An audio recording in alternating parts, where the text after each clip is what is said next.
I know no one will believe me, but I died. Me, Olivia, an 11-year-old girl from Flagstaff, Arizona. I've always been the type of girl who had to see it to believe it. Those stories about heaven, hell, angels. Bullshit.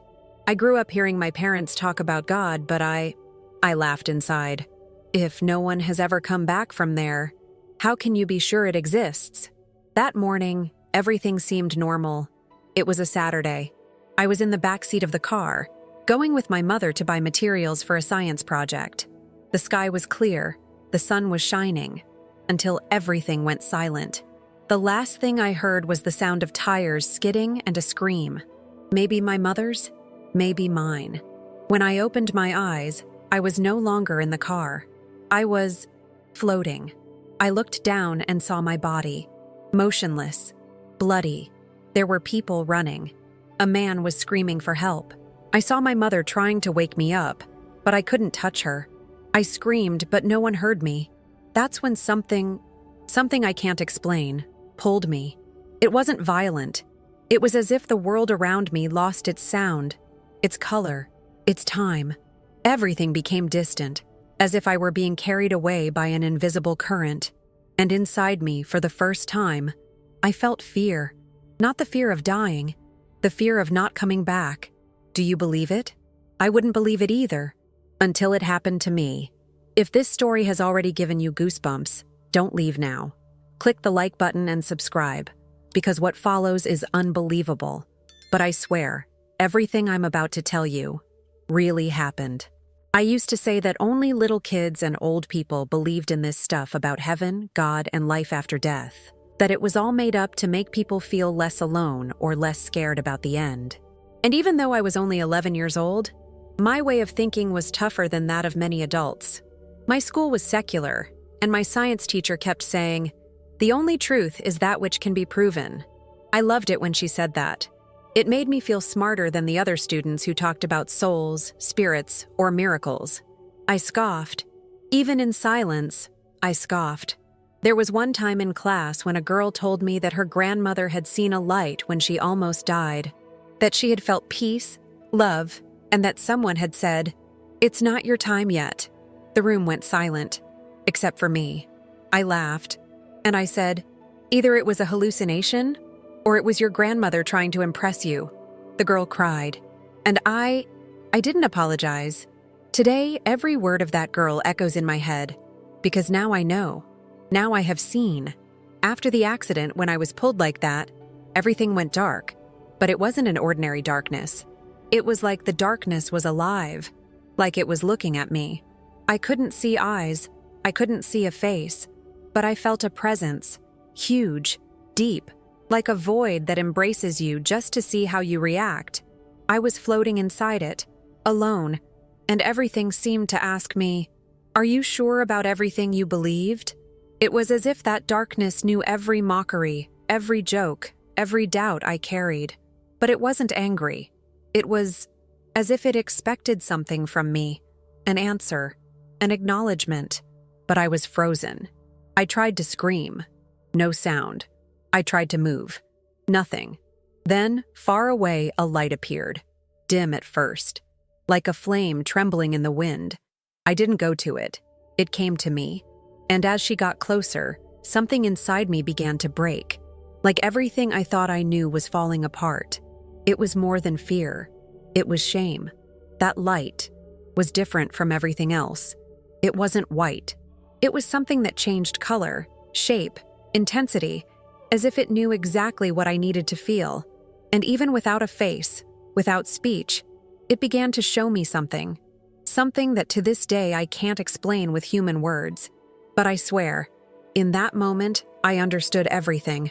I wasn't dreaming. I wasn't hallucinating. I was somewhere else. A place no one prepared me to see.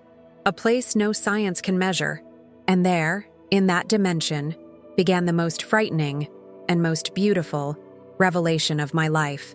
That light stopped right in front of me. It had no eyes, no mouth, no defined shape, but somehow it saw me. It understood me. It went through me. And then I started to listen, not with my ears, It was like she was speaking directly into my mind, but without words. It was more like feeling what she wanted to say. And what I felt was a love so immense, so overwhelming, that it hurt. Yes, it hurt. Because it was a love so pure, so perfect, that I realized, in that same second, how much I had never loved like that. Not my mother, not myself. At that moment, I began to cry. There, in that dimension, where tears do not exist, I cried.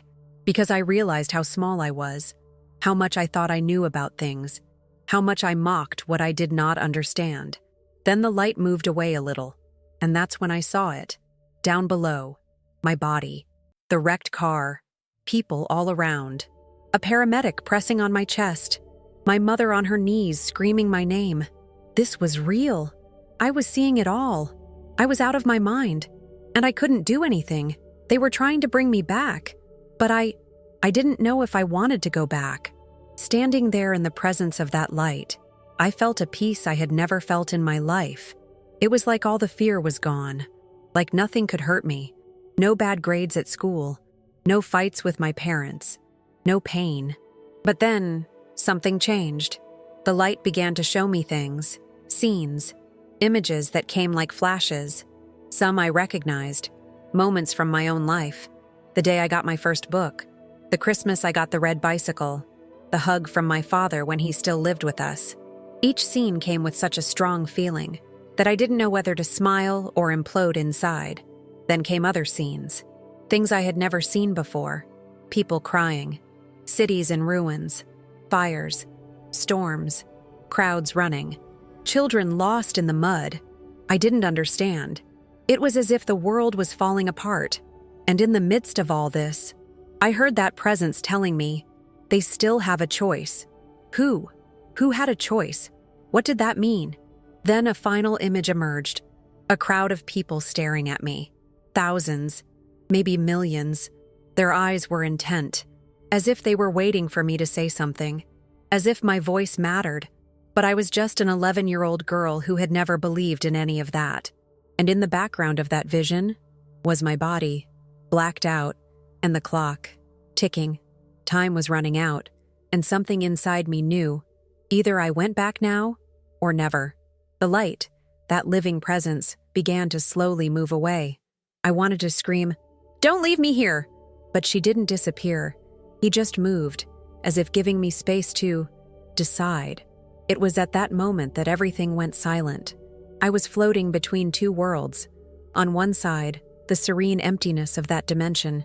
On the other, my body, the chaos, my mother's screams, the increasingly desperate paramedic. It was as if the entire universe was in suspense, waiting for my decision. But I was only 11. How could I decide something so big? Time seemed distorted. Down below, seconds passed. Up here, each second seemed like an eternity. And inside me, a battle began. Part of me wanted to stay. There, where there was no pain, no fear, no doubt. Where I was loved by something that knew me better than I knew myself. Where everything made sense. But another part wanted to go back. I wanted to feel my mother's embrace again. I wanted to apologize to that girl from school. I wanted to be different. And that's when the question came. Not from outside, from inside. If you come back, what will you do with this second chance? That was it. That was the choice. It wasn't just between life and death. It was between continuing to be who I was, or becoming who I should have been all along. I didn't know how to answer, but I knew the answer. I closed my eyes, or whatever I had at that moment, and thought, let me go back, please. Just one more chance. And then, pain. A lot of pain. Air rushing into my lungs, people screaming, the world coming back, the high-pitched sound of machines, the smell of the hospital, my mother's eyes widening when I coughed. I was back, and I wasn't the same anymore. What about you? What would you do if you had that chance? Tell me in the comments what you believe about all this. Your opinion may make other people reflect too. The first thing I saw when I opened my eyes was the white ceiling of the hospital, then the cold light, then my mother's face, swollen from crying so much. She kept saying my name. Olivia, Olivia, you're back. But I couldn't answer. I just cried. I cried like I had never cried before. It wasn't just from the physical pain. It was from the avalanche of everything I had seen, everything I had felt. I was alive, but it was as if I had been reborn. The doctors rushed in. They started saying things I didn't understand. Miracle, resuscitation after 4 minutes, unexpected neurological activation, beautiful words to say what no one could explain. I had died and come back. I listened to everything in silence, but inside my mind, everything was still there. The light, the conscious darkness, the visions, the question, the choice. I tried to count. The next day, when I was able to speak, I asked to speak to one of the doctors. He was kind, experienced, with a smile that tried to calm me down. When I said that I had left my body, that I had seen everything from up there, he just smiled. And he said, "You had an out-of-body experience, very common in states of acute unconsciousness. It was probably the brain trying to organize the traumas."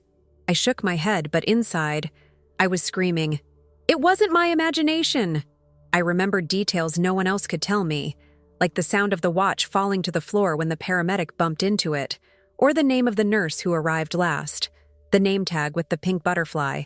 I saw it all. I was there. But no one believed me. My mother was shocked by what I was telling her. She wanted to believe me. But at the same time, she was afraid. Afraid of what it meant.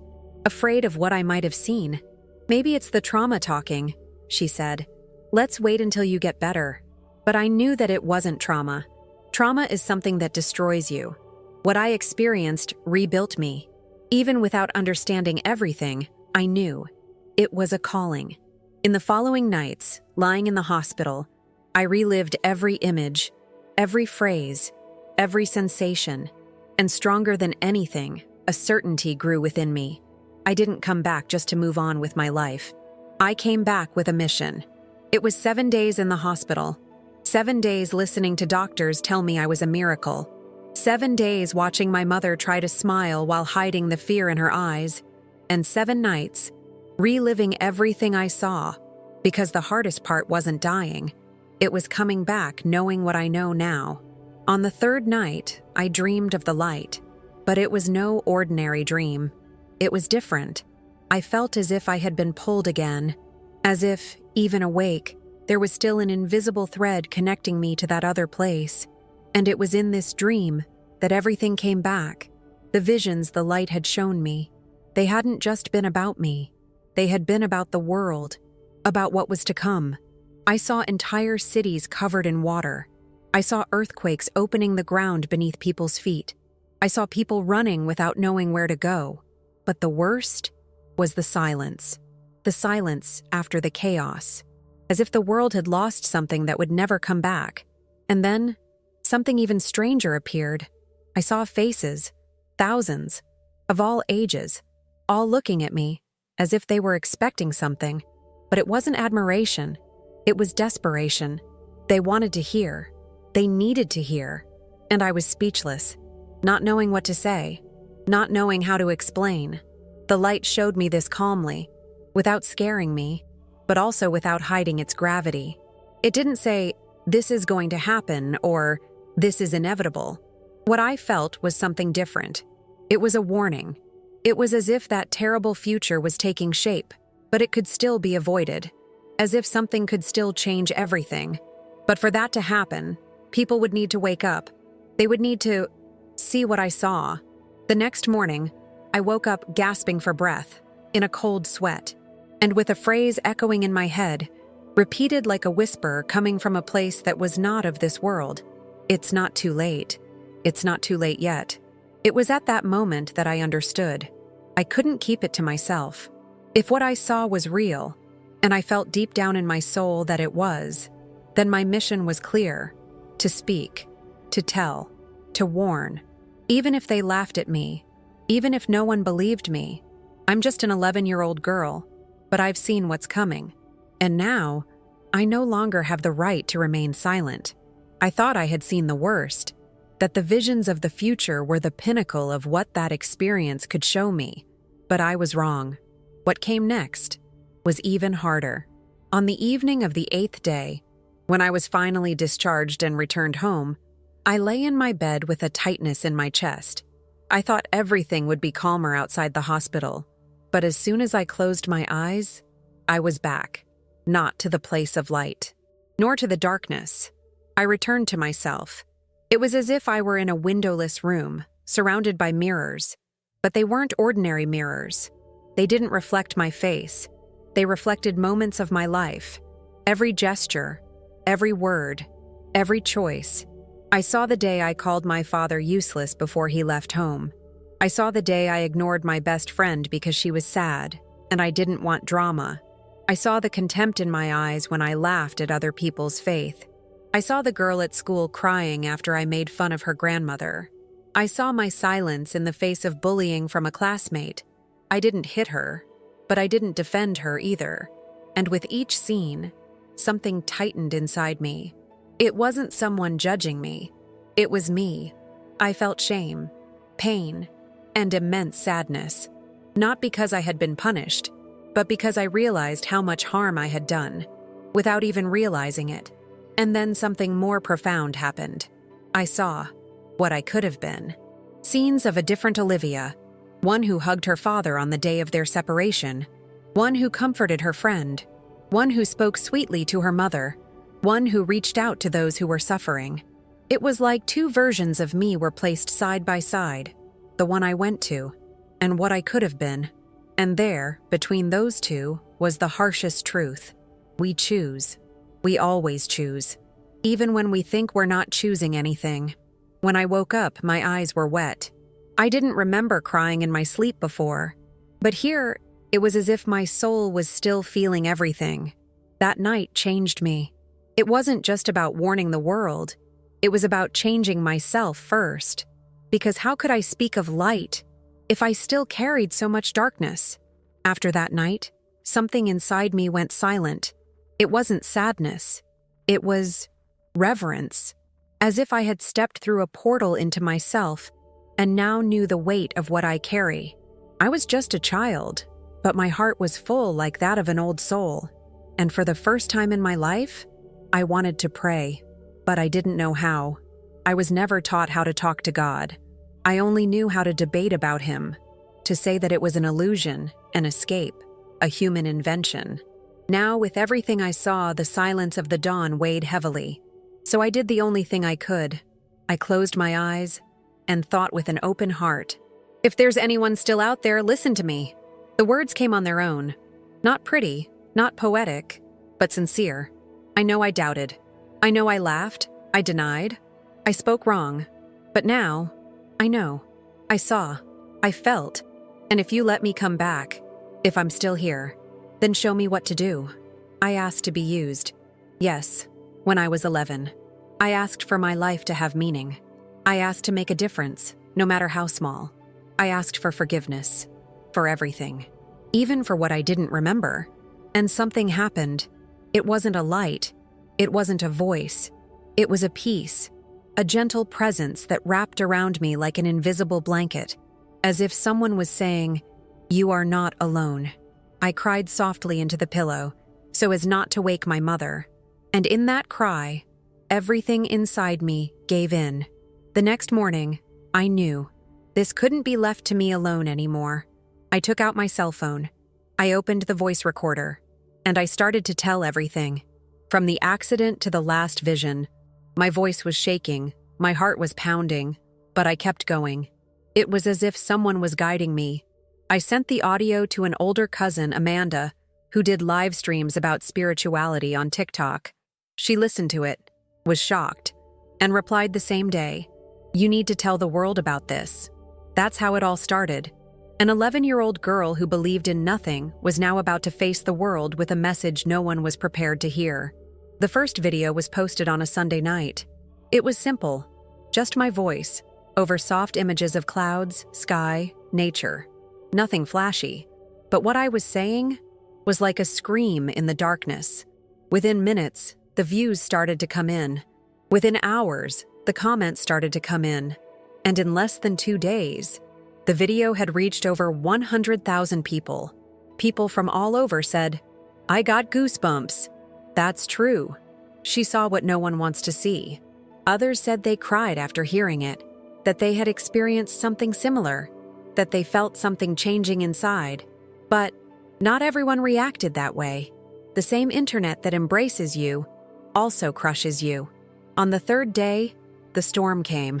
A skepticism channel made a video calling me a childish hoax, saying that my mother was using my story to make money. They said it was emotional abuse, that I was being manipulated. Doctors said it was just a trauma-induced neurological experience. Fanatical atheists ridiculed me, saying I should be playing with dolls, not inventing apocalypse theories. They started editing out parts of my video with laughs and memes.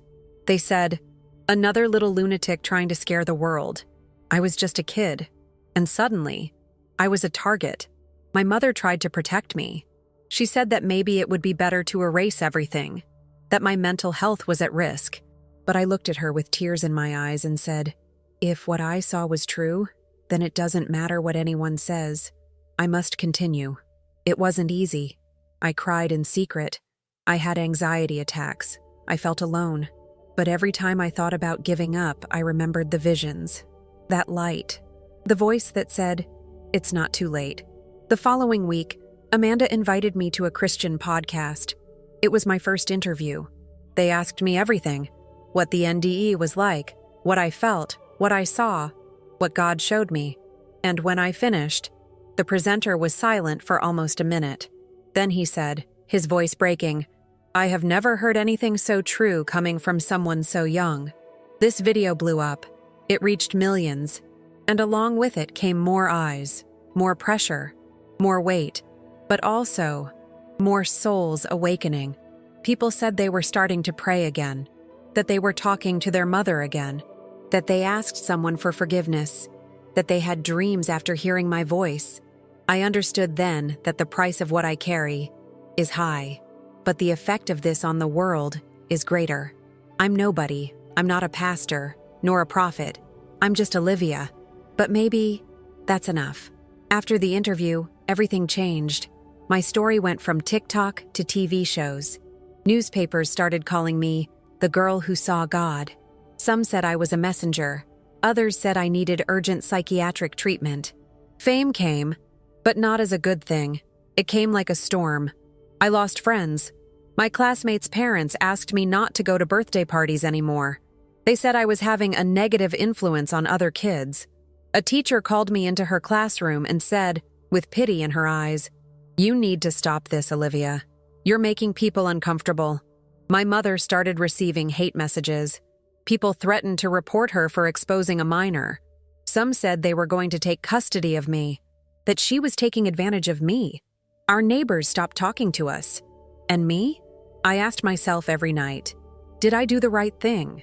But every time I doubted, something happened. A message, an audio, a letter, like the one I received from a lady in North Carolina. I had decided to end my life the day I heard your story. When I heard you say, "It's not too late," I cried like I hadn't cried in decades. You saved my soul, Olivia. Or from a 14-year-old boy from Texas. I spent my life feeling like God had forgotten me. But after listening to you, I knelt for the first time. These words became my shield, my invisible armor against everything they were saying. Because the truth is, I already died. And when someone dies and comes back, fear loses its strength. But the struggle was real. My mother lost her job. They said that exposing our family was tarnishing the image of the school where she worked as a secretary. She cried in the bathroom, but I saw her. I heard her, and it destroyed me. "I can stop everything," I told her, "if it's for you." She hugged me, her eyes full of tears, and whispered in my ear, "You won't stop, because what you saw is bigger than any pain, bigger than our lives." It was on that day that I decided that no matter how much it costs me, I will continue. Because this is not just my story. It is a warning, a call, an echo of something that can still be avoided. And if that means losing everything, then so be it. Because the one thing I can't lose anymore is the mission I was given. It was winter, and the snow in Flagstaff covered everything with that white silence that seems to hide the world. But inside me, there was no peace, just expectation, pain, and a conviction that grew every day. After so many interviews, so many videos, and so much judgment, an invitation came that would change everything. An international online conference on spirituality and science. They wanted me to speak, live, to thousands of people from all over the world. The organizer was a famous researcher, a respected man who claimed to believe in near-death experiences. But when I accepted the invitation, he sent me a cold message. Remember, the public is skeptical. Be clear, objective. Avoid mystical exaggerations. I took a deep breath.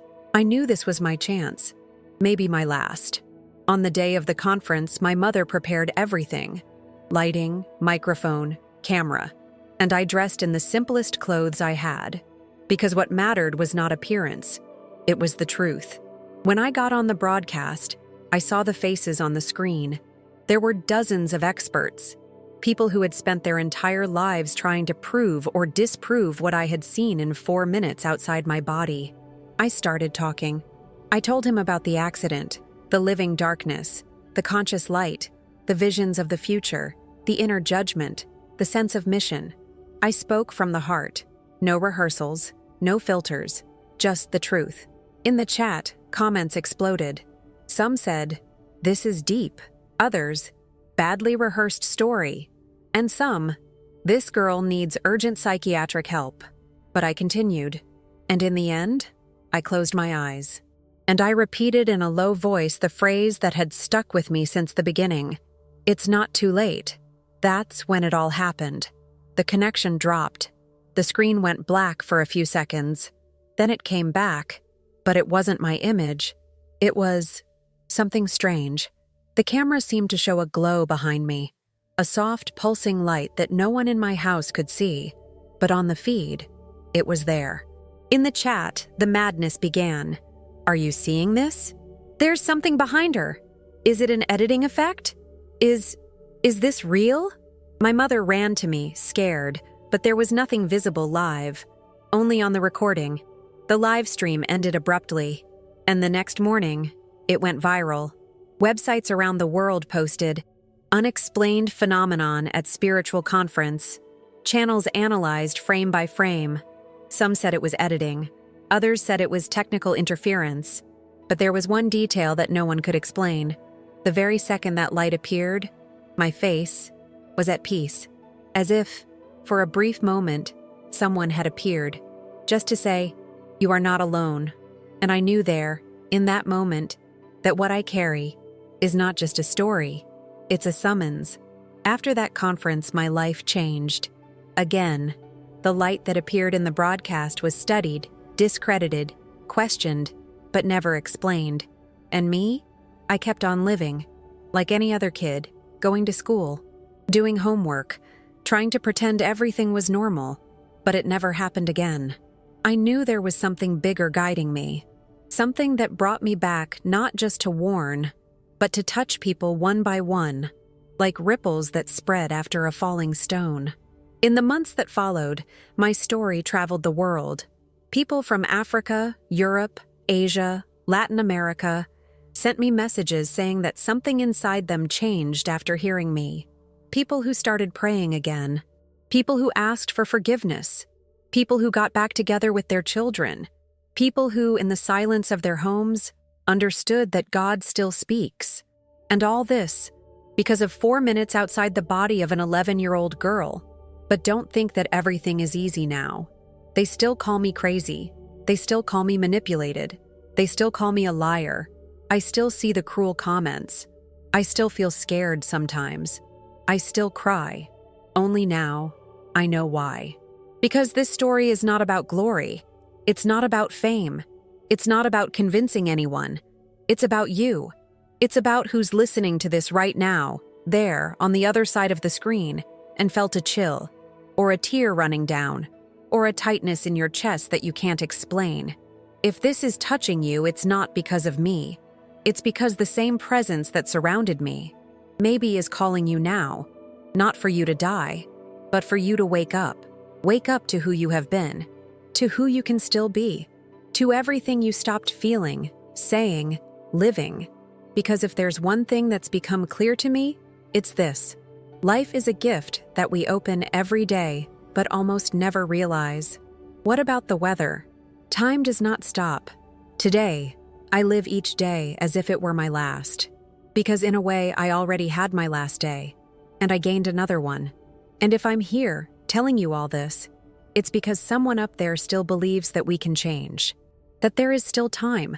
So if you are still breathing, if you still feel, if you still love, even if in silence, wake up, now, because God is still calling you.